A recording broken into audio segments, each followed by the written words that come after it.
श्री सद्गुरुनाथ महाराज की जय। गुरुर्ब्रह्मा गुरुर्विष्णु गुरुर्देवो महेश्वर, गुरुर्साक्षात् परब्रह्म तस्मै श्री गुरुवे नमः। श्रीमन्नारायण नारायण नारायण, श्रीमन्नारायण नारायण नारायण। तत्व चिंतामणि कर्मयोग का रहस्य। आज इस विषय पर हम सभी श्रवण करेंगे। कर्मयोग का रहस्य बड़ा ही गहन है। इसका वास्तविक तत्व या तो श्री परमेश्वर जानते हैं या वे महापुरुष भी जानते हैं, जिन्होंने कर्मयोग द्वारा परमेश्वर परमात्मा को प्राप्त कर लिया है। मुझ जैसे व्यक्ति के लिए तो इस रहस्य का व्यक्त करना अत्यंत ही कठिन है, क्योंकि कर्मयोग के रहस्य को वास्तव में मैं अच्छी प्रकार नहीं जानता। इसके अतिरिक्त यत्किंचित जितना कुछ जानता हूँ उतना कह नहीं सकता, और जितना कहता हूँ उतना स्वयं काम में नहीं ला सकता। तथापि अपने साधारण बुद्धि के अनुसार कर्मयोग के रहस्य का कुछ अंश प्रश्नोत्तर के रूप में व्यक्त करने का प्रयत्न करता हूँ। श्री भगवान कहते हैं कि नेहाभिक्रमनाशो अस्ति प्रत्यवायो न विद्यते, स्वल्पमप्य अस्य धर्मस्य त्रायते महतो भयात्। श्रीमद् भगवद गीता अध्याय संख्या 2 श्लोक संख्या 40। इस निष्काम कर्मयोग में आरंभ का अर्थात बीज का नाश नहीं है, और उल्टा फल स्वरूप दोष भी नहीं होता है। इसलिए इस निष्काम कर्मयोग रूप धर्म का थोड़ा भी साधन जन्म मृत्यु रूप महान भय से उद्धार कर देता है। प्रश्न है, निष्काम कर्मयोग के आरंभ का नाश नहीं होता, इसका क्या अभिप्राय है? क्या एक बार प्रारंभ होने पर यह चालू ही रहता है, या जितना बन गया उसका नाश नहीं होता? इस प्रश्न का उत्तर है, पूर्व संचित पाप, अंगता, ममता और आसक्ति आदि अवगुणों के कारण तथा विषय भोगों का एवं प्रमादी विषयी पुरुषों का संग होने से मार्ग में रुकावट तो हो जाती है, किंतु निष्काम कर्मयोग रूप धर्म का जितना पालन हो जाता है उसका नाश नहीं होता,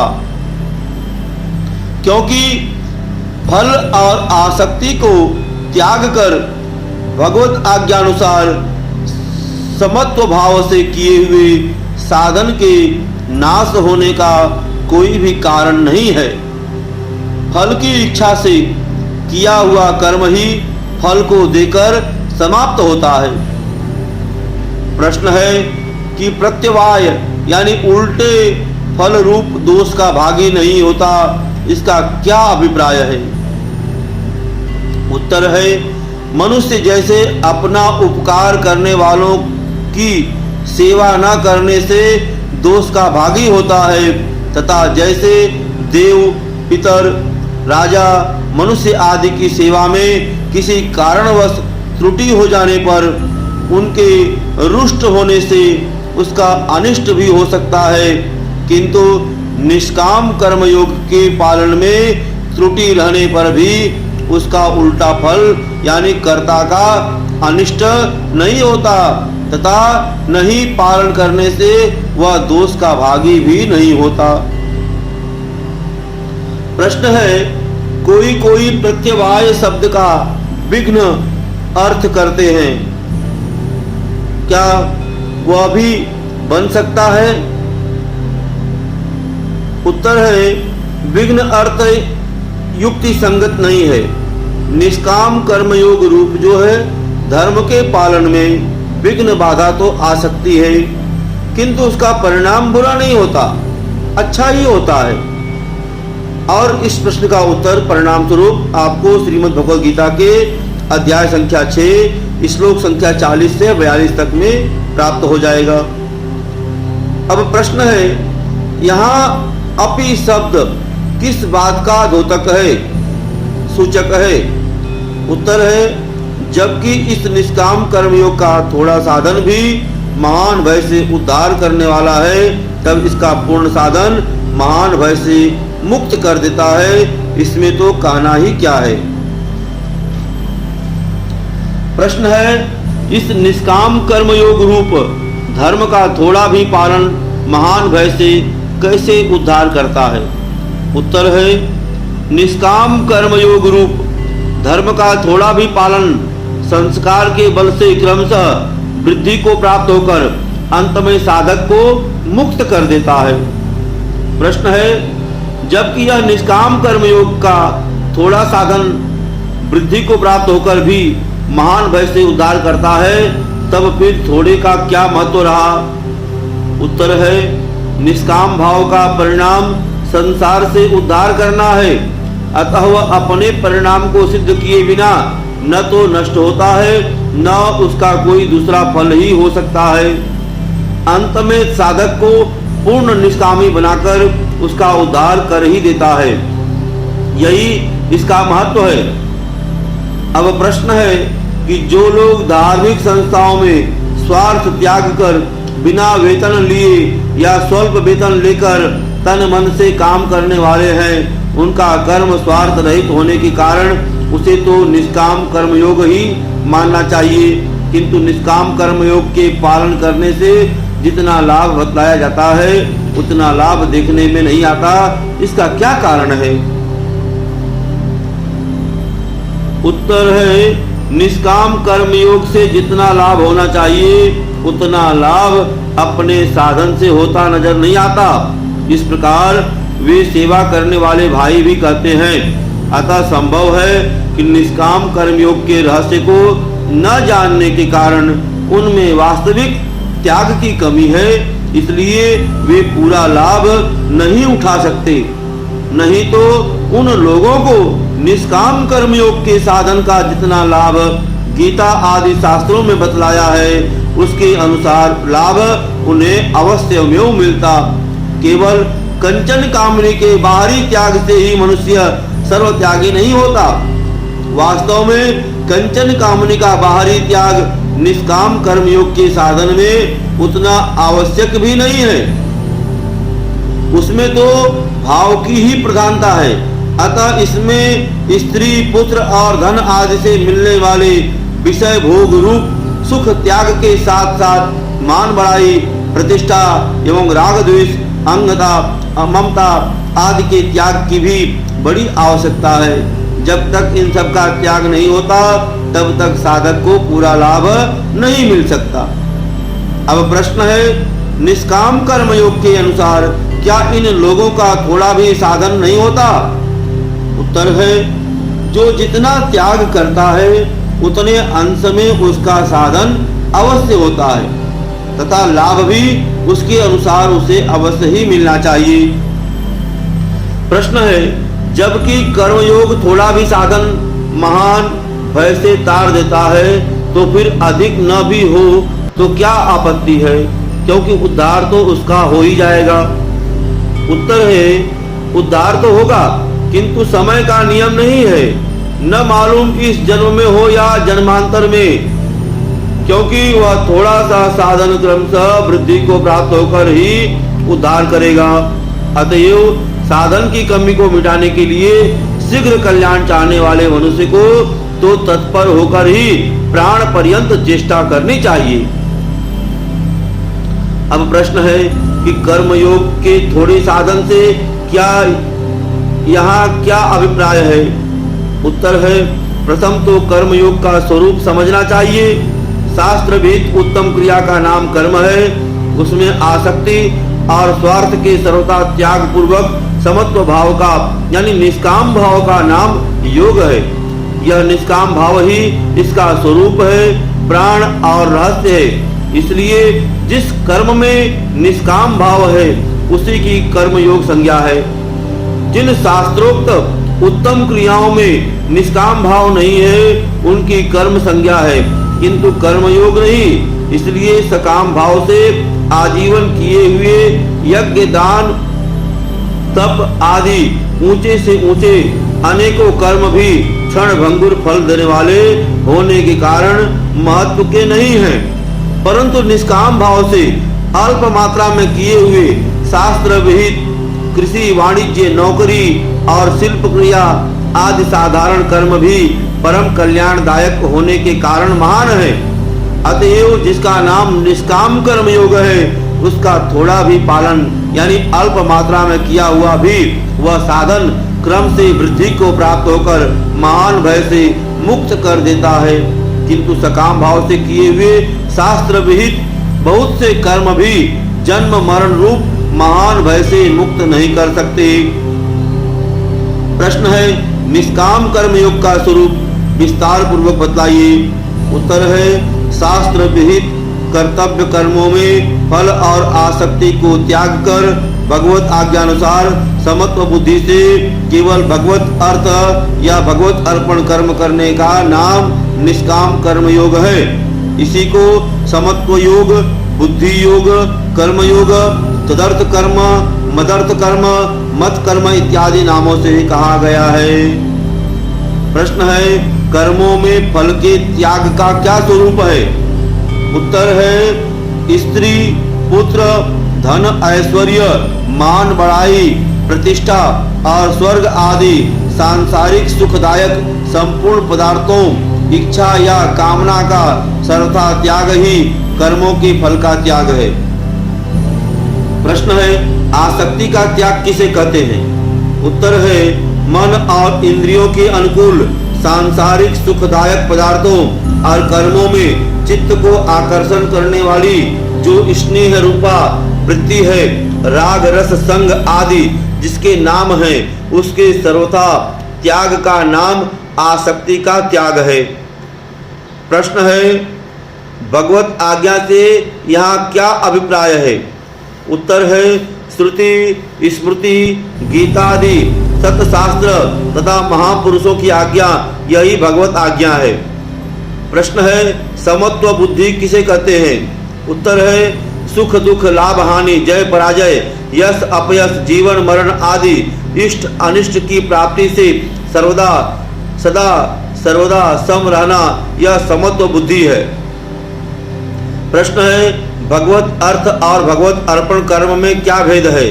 उत्तर है, फल में कोई भेद नहीं होता, फल तो सबका ही परम श्रेय है यानी परमेश्वर की प्राप्ति है। साधन की प्रणाली में कुछ भेद है। क भगवत अर्थ कर्म स्वयं भगवत की पूजा सेवा रूप कर्मों को या भगवत आज्ञानुसार शास्त्र विहित कर्तव्य कर्मों को भगवत प्रेम प्रसन्नता या प्राप्ति के लिए कर्तव्य समझकर केवल भगवान की आज्ञा पालन के लिए करना यानी कर्म करने के पूर्व ही इन सब उद्देश्यों को या इनमें से किसी भी उद्देश्य को रखकर कर्मों का करना भगवत अर्थ कर्म है।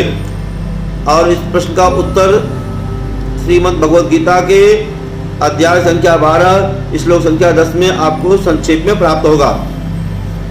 अब भगवत अर्पण कर्म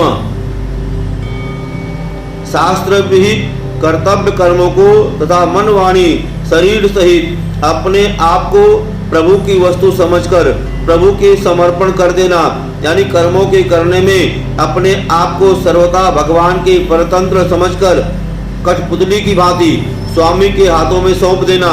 कठपुतलियों का तो जड़ होने के कारण स्वयं नट के अधीन होकर रहना नहीं है, नट ही उनको अपने अधीन रखता है, किंतु इसका तो स्वयं स्वामी के अधीन होकर रहना है। इसलिए इसमें यह और विशेषता है। इसके सिवा पद पद पर स्वामी के स्वरूप और दया का दर्शन करते हुए क्षण क्षण में मुग्ध होते रहना और सर्वस्व स्वामी का ही समझते हुए अभिमान से रहित रहकर निमित्त मात्र बनकर प्रभु के आज्ञानुसार कर्मों का करना सर्वोत्तम भगवत अर्पण कर्म है। श्रीमद् भगवद गीता अध्याय संख्या 9 श्लोक संख्या 27 और 28 इस प्रश्न का संक्षेप उत्तर प्राप्त होगा आपको। प्रश्न, क्या निष्काम कर्मयोग का यह साधन कष्ट साध्य है? इस प्रश्न का उत्तर है, वास्तव में कष्ट साध्य नहीं है। हाँ, जो कष्ट साध्य मानते हैं उनके लिए कष्ट साध्य है, और जो सुख साध्य मानते हैं उनके लिए सुख साध्य है।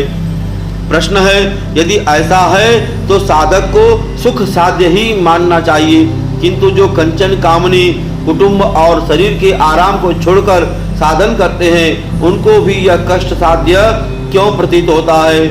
इस प्रश्न का उत्तर है कि मन की चंचलता तथा मान बढ़ाई, प्रतिष्ठा आदि की इच्छा एवं राग द्वेष, ममता, अहंकार और अज्ञान आदि दोषों के कारण तथा श्रद्धा और प्रेम की कमी एवं इसके रहस्य और प्रभाव न जानने के कारण यह उन लोगों को कष्ट साध्य प्रतीत हो सकता है। अब प्रश्न है, इस साधन में रुकावट डालने वाले दोषों में भी विशेष दोष कौन कौन से हैं? उत्तर है, श्रद्धा और प्रेम की कमी, मान और बड़ाई की इच्छा, मन की चंचलता, प्रमाद, आलस्य, अज्ञान, आसक्ति और अहंकार प्रभृति विशेष यह दोष हैं। अब प्रश्न है, इन सब के नाश के लिए साधक को क्या करना चाहिए? उत्तर है, विवेक और वैराग्य द्वारा सारे विषय भोगों से मन को हटाकर भगवान की शरण रहते हुए श्रद्धा और प्रेम पूर्वक निष्काम कर्म योग के साधन के लिए प्राण पर्यंत चेष्टा करनी चाहिए।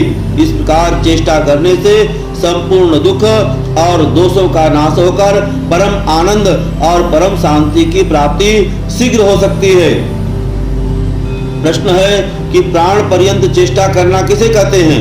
उत्तर है, कंचन कामिनी भोग और आराम की तो बात ही क्या है, निष्काम कर्म योग रूप धर्म के थोड़े से भी पालन के मुकाबले में मान बढ़ाई, प्रतिष्ठा और अपने प्राणों को भी तुच्छ समझना एवं परम तत्पर होकर उसके पालन के लिए सदा सर्वदा प्रयत्न करने को प्राण पर्यंत चेष्टा करना कहते हैं। प्रश्न है कि इस प्रकार की चेष्टा तत्परता से न होने से क्या कारण है? उत्तर है, इसके प्रभाव और रहस्य को तत्व से न समझना। प्रश्न है, प्रभाव और रहस्य को तत्व से जानने के लिए क्या करना चाहिए? इस प्रश्न का उत्तर है कि इसके प्रभाव और रहस्य को बतलाने वाले गीता आदि शास्त्रों का मनन एवं इसके तत्व को जानने वाले महापुरुषों का संग करके उनके बतलाए हुए मार्ग के अनुसार कटिबद्ध होकर चेष्टा करने से इसके प्रभाव और रहस्य को मनुष्य तत्व से जान सकता है। जो इस निष्काम कर्म योग के रहस्य और प्रभाव को तत्व से जान जाता है वह फिर इसको छोड़ नहीं सकता तथा साधन करते करते अहंता, ममता और आसक्ति आदि सारे दोषों से मुक्त हो जाता है और उसका सारे संसार में भी सदा सर्वदा समभाव हो जाता है। इस प्रकार जिसकी समता में निश्चिल स्थिर स्थिति है उसकी परमात्मा में ही स्थिति है, क्योंकि परमात्मा सम है इसलिए वह सारे दुख पाप और क्लेशों से छूटकर परम आनंद और परम शांति को प्राप्त हो जाता है। ऐसी स्थिति जिसकी अंत काल में भी हो जाती है वह भी जन्म मृत्यु के महान भय से छूटकर विज्ञानानंद घन परमात्मा को प्राप्त हो जाता है। यह श्रीमद् भगवद गीता अध्याय संख्या 2 श्लोक संख्या 72 में इस प्रश्न का समाधान पूर्वक आपको उत्तर प्राप्त होता है। बोलिए श्री कृष्ण भगवान की जय। श्रीमन्नारायण नारायण नारायण, श्रीमन्नारायण नारायण नारायण, श्रीमन्नारायण नारायण नारायण। श्री सद्गुरुनाथ महाराज की जय।